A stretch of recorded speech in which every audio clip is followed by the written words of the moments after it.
Ethical Perspectives on the News is produced by the Interreligious Council of Linn County, which is solely responsible for its content.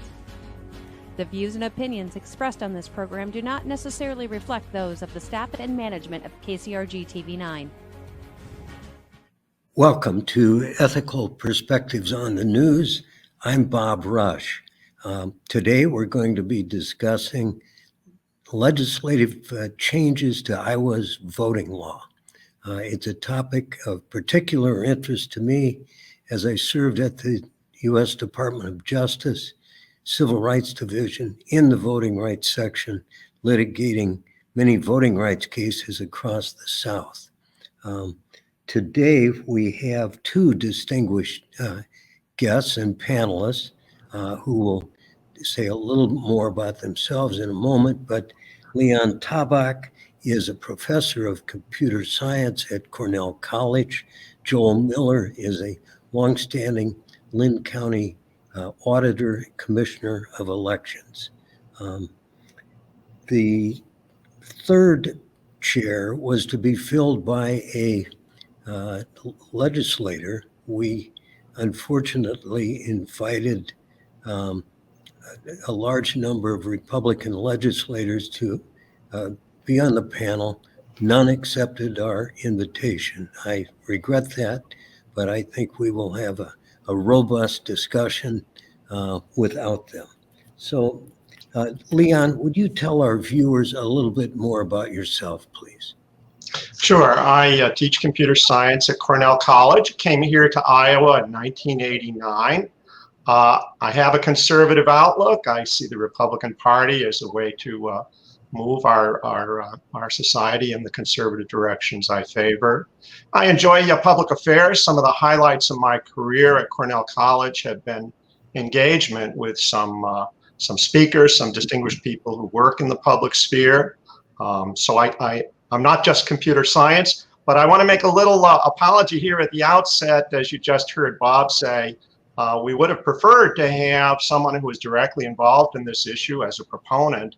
I'm here as a kind of pinch hitter. They wanted somebody to say something from the conservative or Republican side. So I'm going to do my best, but I'm not the expert on this here. Joel, please share a little more about your background. Sure. I'm Joel Miller, Linn County Auditor and Commissioner of Elections. I grew up in Independence, Iowa. I grew up in a dairy farm there and worked in law enforcement, both civilian and military, for about 5 years. Worked in the private sector until 2007 when I was elected Linn County Auditor in a special election, and have been reelected ever since for 14 plus years. So I'd like to comment about the new election laws and try to bring everyone up to speed, because education is key to understanding what your obligations are, what your responsibilities are in order to vote in the next election. Thank you. We had a record turnout in 2020. However, something must have been wrong as the legislature undertook numerous changes to our election laws. Joel, as a longtime county auditor and your involvement across the state, would you share your experiences as far as fraud, irregularity in Iowa voting history? Well, before the 2020 election occurred, all the election administrators across the country, and I belong to a national organization, we all were expecting that the 2020 election would be under the microscope. And so we know it was going to be scrutinized. And so we made even more preparations than we might, trying to anticipate every possibility that occurred. The primary really went off without a hitch. During the pandemic, we saw a record turnout, not only in Linn County, but across the state of Iowa. And then we went into the November general election, again, learned from the primary, and were prepared and did not just Linn County, but all auditors' offices, all 99 offices across the state really stepped up to aid voters to vote in that election. The outcome of that was afterwards that there was very, very little fraud. You can never say there's zero fraud or zero. It's not really called fraud. It's called election misconduct. Some people put down the wrong address, or they moved and they didn't update things, so they just used their old address instead of the new address. So we had a few cases. We always refer a few cases to the county sheriff for investigation after elections, but it's very minimal. We're talking about half a dozen at most cases are referred, and usually it's zero after election. But it was a big election, a lot of participation. Some people made some mistakes. They got investigated. They didn't have any intent to do those things for the most part. And so there was very little fraud, not only in Linn County, but across the state of Iowa. And that's from the Secretary of State's summary of what has occurred. They couldn't come up with a lot of cases that occurred of fraud or election misconduct in the state of Iowa after the 2020 election. Leon, any different experiences that you would share? Sure. I begin by noting that this election was different, not only by the numbers of people who participated, but by the numbers who voted early and the numbers who voted by mail. And it seems to me that if we are going to be voting by mail, if large numbers of people are going to vote early, large numbers of people are going to vote by mail, then maybe the safeguards that worked when most of us were voting in person on the first Tuesday of November ought to be reviewed. Maybe a new set of safeguards would be prudent if we're going to vote in a new way. So that's my starting point on this discussion. Before we look at the specifics of this law, I begin with a favorable view of the wisdom of reviewing the laws at this point. Joel, any response to that? Well, we had a lot of people, almost 2/3 of the electorate voted early or voted absentee across the state. We have about 2 million voters in the state of Iowa that are registered and eligible to participate in the election. I think 76% of them actually did vote in the election. So, we have a lot of safeguards. We went to voter ID a few years ago. By and large, that's been without problems. Again, can't say zero problems because there was a Washington County voter that was denied the franchise a couple of years ago. An election down there came in without an ID and was not able to vote. So there was one case of somebody being denied the right to vote who didn't have an ID. So things happen, but by and large, we don't have any problems in the election. In fact, we received kudos after this election, and we thought we did a great job. And that was until the legislature dropped Senate File 413 and came up with a lot of changes to election laws. Let's talk about some of those changes. It looks to me that in the absentee or early voting process, a number of changes were enacted. What's at the top of that? Has there been a change in who can ask for a absentee ballot? There's not a change in who can ask for an absentee ballot. Auditors cannot send out them proactively like we did in previous elections, and neither can the Secretary of State without receiving permission from the legislature during an emergency. That proved to be quite effective for both county auditors and the Secretary of State to send out absentee ballot request forms. We never have sent out unsolicited ballots, but we have sent out absentee ballot request forms, which is the instigation for receiving an absentee ballot.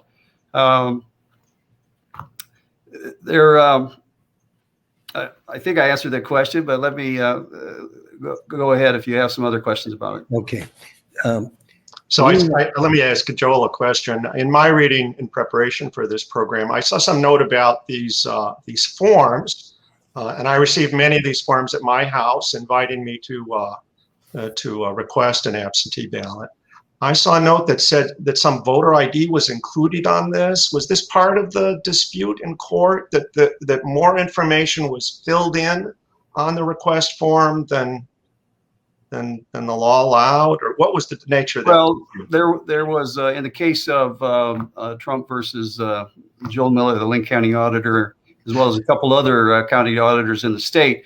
We filled in information on the absentee ballot request form, including the PIN number, which everyone has, but nobody knows what it is. Right. The reason we did that was to try to make voting easy. So people took exception to that. The Trump organization, and Republican organizations took exception to that information being filled in, filed a temporary injunction against that action, and won that in court, forced us to reissue absentee ballot request forms to them. A lot of times these absentee ballot request forms come in and they're not legible. People don't put the right information on them. And so we anticipated what the problems were going to be based upon what the problems have been in the past elections.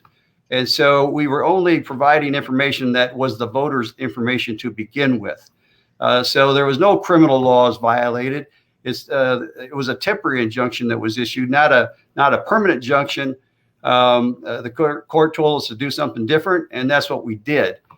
People like to say we broke the law, we broke this, we broke that. Well, the fact of it is they changed the law, and now no one can send out an unsolicited absentee ballot request form with any information other than the date of the election and the type of election on that form.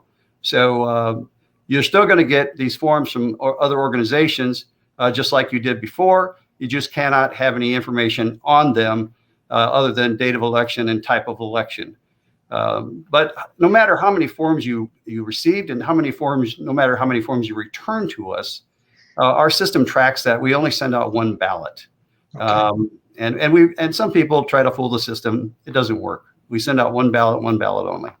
And Leon, did you receive any of those pre-populated forms? I don't recall. Yeah. There were many of these postcard-sized things asking me to vote early, and many of them coming from partisan organizations, I think, trying to get my vote counted in their column as quickly as possible. They wanted to nail me down and not let me change my mind before the election. So, Leon, just to shift back, is there, in your studies, have you learned any rationale behind the overall changes that were made? So as far as I can tell, this is happening not just in Iowa, we should note, but several or many states have been writing new voting laws this spring. And I think part of the argument from Republicans is that their revisions do not restrict voting, they claim, more than the laws in states with Democratic majorities. So Republicans are sensitive to the charge that they're suppressing the vote, and then they turn and they look at states where Democrats hold the majority of seats in the legislature and the governor is a Democrat, and the allowed time for early voting is less than in the Republican state, and so on. I think Republicans have also made a case that it would be better if we had a better specified system, if we resolved any ambiguities, and if we had more consistency, if Iowa's rules were more similar to other states. I think we saw a lot of confusion on the night of the election this time and in 2016, where the champions of the unsuccessful candidate were confident of their victory and saw that victory disappear in the middle of the night. And earlier reporting might squelch some of these theories of stolen elections or claims of stolen elections and so on. So part of this reform is it would close the polls an hour earlier, and it would require that these mailed-in ballots arrive by election day, not just be postmarked by election day. And apparently that's an effort to get this earlier reporting so that things are resolved and people don't resort to wild speculations. Well, one of the states that are changing the law are primarily have been Republican-controlled states, and all enacting, the critics say, more restrictive laws on voting. More restrictive means that We used to allow 29 days for early voting, and now we're going to allow 20. And the Republicans point to a nationwide average of 22. And they say, well, so I haven't found a Republican who will tell me why 20 is the best day or 29 is not the best day, or maybe it's 27 or 31 or 12. I don't know. The one argument I saw is we're not being much more restrictive than anybody else. Yeah. Okay. Well, it used to be 40 days, and then the Republicans changed it to 29, and then they changed it to 20. Is that correct, Joel? Yes, it is. Yeah. Now, elections and campaigns are a lot shorter in other countries. We stretch this out a lot. We make these, and by doing this, we make these campaigns very expensive. It means if you have a long period in which you're allowed to vote, some voters are voting before maybe key revelations in the campains. It means that the candidates who are lower on the ballot, the candidate who is not president or seeking to be vice president, but is running for a local office, might be overlooked more easily if we were pressing people to pick the top candidates early, and then they don't get around to the lower ranked candidates. Joel, that was another argument I saw. I don't know if I'm persuaded, but that's what I saw. Joel, should we trust the voters' judgment as to when they think they have enough information to vote? Well, I think that was the beauty of vote by mail, is that people had time to review the candidates. I've had numerous voters tell me that they get the ballot by mail at home. They can use the internet to look up the stances and policies of those particular candidates and really make an educated, decision on it. I mean, we have kind of two frames of thought here on voting. One is you want everybody to vote, or do you want people that are educated about who to vote, who to select, who went through a decision process and a vetting process to vote. I'm not saying which is the right answer. I kind of err on the side of I want everyone to vote, even if they only vote for one candidate on the ballot. But what I saw with this election law, if you stand back and look at it from a distance and look at everything that happened there, it appears to me that the legislature decided to pick the voters instead of the voters picking the legislatures. That's what I see as wrong with it. Yeah, some of these changes, like making a uniform closing time, taken in and of themselves, is a good thing, because it helps the messaging for people like me who say the polls close at 8 o'clock. But when you take everything together, restrictions on ballot boxes, reducing the time for early voting down to 20 days, we have to have your absentee ballot request in to our offices no later than 15 days, or we can't send them out. We can't fill anything out of the ballot, including when you're standing in line and you want to early vote. Now we can't even give you a label to stick on there that has your information on it. The law says, and the Secretary of State says, no, you have to fill that information out in person. The voter has to do that. They did a lot of things that aren't helping the security of the election at all. In fact, they're making it as inconvenient as possible for people who want to vote early and who want to vote by mail, and basically picking the people that vote on election day to go in and vote.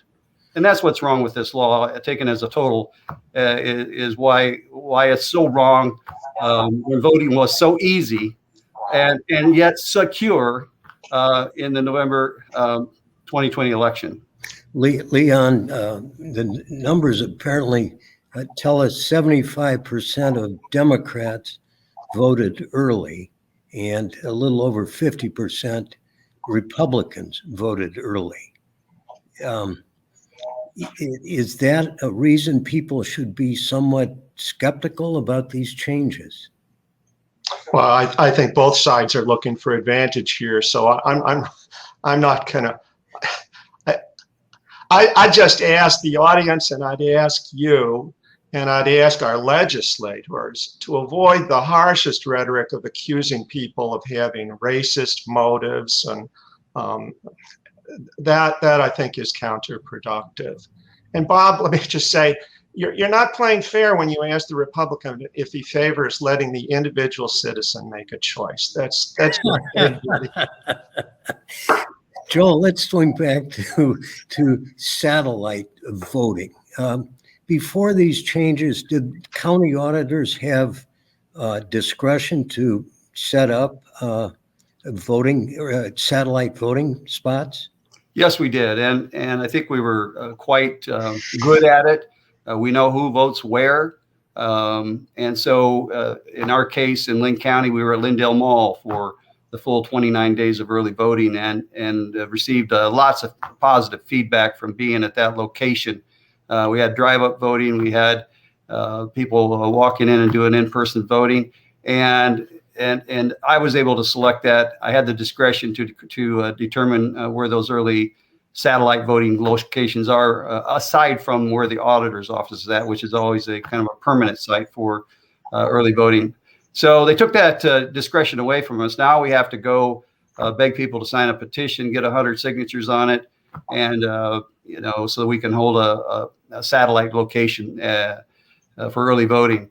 And we're going to have to do that for every location we want to have. If you recall, in Linn County, we used to do early voting at the Hy-Vees. We did them at the libraries. We did them at the colleges, Cornell College, for example. And so it was quite successful. We did that outreach and people participated. And those were all decisions that I made as a county auditor to have voting locations, early voting locations at those places. Now, if I want to do that, I have to have, either have to go out myself and get signatures on that, get organizations to organize and give me those signatures. And if they fall short, I can't do it. Well, I already have leased Glendale Mall for the fall election here in Linn County. But I started doing that before this law was even passed. Now I have to go get these signatures to basically make that a legitimate site for me to use. Maybe Leon may gather petitions for placement at Cornell College next election. Well, let me just slip in here. I do worry a little bit about. I worry about the privacy of our vote if we're going to be voting by mail, and I worry about the freedom from any pressure or coercion if we're voting at our kitchen tables. So when I vote in a private booth at City Hall on election day, nobody is looking over my shoulder or whispering in my ear. And I'd like all of us to think about which way we're going in changing election practices in the future. Maybe this last one was exceptional because of the epidemic, and many Americans will want to go back to voting in person. But if we're going to vote by mail, this is kind of a separate question from this law, but maybe if we're going to vote by mail, we want to think harder about which principles of our system we want to preserve and how we're going to preserve them. You raise good questions. Joel, have there been other states that have utilized voting by mail? Well, certainly, Oregon, I think, was maybe the first to go exclusively to vote by mail. And then several other states, including Colorado, which I hold out as, I think, a model of voting by mail. They've done a really good job. They have risk limiting audits after the election to determine if there's any anomalies in it. We have a post-election audit, but it's not a risk limiting audit. So Colorado's done a great job. They're kind of the leader in it right now. And the county auditors as a group, we've talked about trying to go to vote by mail for, say, cities under 200 population, just hold all vote by mail elections for those, because Iowa has 940 cities, 940 plus cities, and a lot of those are under 200. So that would be a good place to start, all vote by mail elections to basically cut down on expense. You'd ensure that you had a lot of participation that way, and it'd just be easier to manage that. The quality control on the vote by mail, I would say is very good, because I can manage that process much better. I don't know how many people are going to show up on election day. I don't know if it's going to be 5 or 500. And so you have a lot more variable present on election day than you do when you vote by mail, and you can control the processes and ensure that you have all the checks and balances into the system. Leon, would you say you're open-minded about voting by mail if for all elections, or? It looks to me like a large number of Americans prefer this. So I'm open in that sense. As I say, I have some concerns about how that changes an election. In particular, as I say, if people are at their kitchen tables, I think about somebody, maybe I have somebody in my family who's disengaged, doesn't want to vote, and I'm tempted to say, well, let me help you vote. At what point does that become me voting for my relative? I think it takes only a few people bending the rules a small way to change an election. We don't need a big conspiracy or written orders from the top. The last two presidential elections would have had different outcomes if less than 0.1% of all voters had cast a vote in a different way. That is, if those changes were put in the right place in the country, a very tiny change would have given us a different president in 2016 and again in 2020. So when we worry about fraud, let's not just worry about big organized conspiracies, but of basically earnest people bending the rules in a small way, like that. This law imposes new restrictions, Joel, on ballot box drop-off places? That's correct. Each county in Iowa can only have one, no matter what their size. So I think Adams County has 2,800 registered voters. They get one ballot drop box. Linn County has 160,000. We get one ballot drop box. It reminds me of the, what I was hearing about what was happening in Texas, where, there's one drop box in Houston and one drop box in Dallas. People use those drop boxes and they're convenient. And if you recall, during the election, in summer, people started to distrust the postal system to deliver the ballots on time. There was a lot of just misinformation out there, a lot of distrust zone. So people didn't want to drop their ballots in those post office boxes. And so they felt comfortable dropping them in the drop boxes. And I had drop boxes at 3 different Hy-Vees. I had to pull them out before the 29 days because I thought I didn't want to take a chance on getting sued again. So I pulled them out, and we had a drop box in front of the administration building, and as well as our early voting site, and they were heavily used. People liked them. They were convenient. They were available 24 hours a day, and they were under surveillance, and they were double locked and bolted to the concrete and everything like that. So it was a good thing. It was very convenient. Again, this law is about making things inconvenient, not more secure. Leon, fellow Republicans, think things through a little bit more. You could have me on your side, but don't shoot yourself in the foot, and don't bring me down with you. Yeah, so one ballot box per county, it's nuts. Fair enough. Thank you. What else, Joel, comes out for you as a big challenge imposed upon county auditors as a result of these law changes? Well, one thing we haven't talked about is that the law gave poll watchers designated by parties more authority in the polling place. And usually I spend a couple hours every election day going around trying to calm things down in some of the polling places because some of those poll watchers get a little bit too aggressive. And so, I haven't figured out what I'm going to do, but one of my options is I may have to put a peace officer in to go around through the polling places to be a fair arbiter to determine whether somebody's out of line or not, because I'm going to be accused of favoring the poll precinct election officials and not the poll watchers. So that's problematic, and that's unfortunate. In the future, we'll have an advocate for the changes to step forward. In the meantime, I'll just urge everyone to vote in the next election. Thank you all for participating. It's been a pleasure. Thank you. Bye-bye.